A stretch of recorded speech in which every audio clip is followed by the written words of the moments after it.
Subalit kapag ang namatay naman ay kabilang sa mga hindi naniwala sa kabilang buhay, naligaw mula sa tamang landas, ang ipinangsasalubong sa kanya ay inumin ng impyernong apoy na kumukulo na napakatindihang init at apoy na susunog sa kanya na malalasap niya ang sidhi ng parusa nito.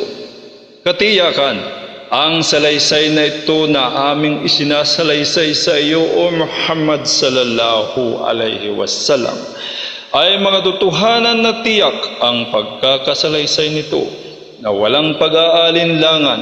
Kung gayon, luwalhatiin mo na may pagpupuri ang pangalan ng Allah subhanahu wa ta'ala na iyong Rabb na pinakadakila, at ilayo mo siya sa anumang sinasabi ng mga masasama na walang pananampalataya, na hindi totoo kundi pawang kasinungalingan lamang.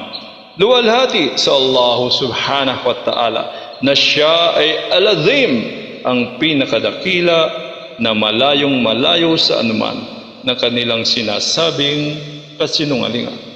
At dito po natatapos ang ating pagbabasa ng Surah Al-Waqiah, ika-57 ng dakilang ng banal na Quran. Sumainyo po ang kapayapaan. Assalamualaikum warahmatullahi ta'ala wabarakatuh.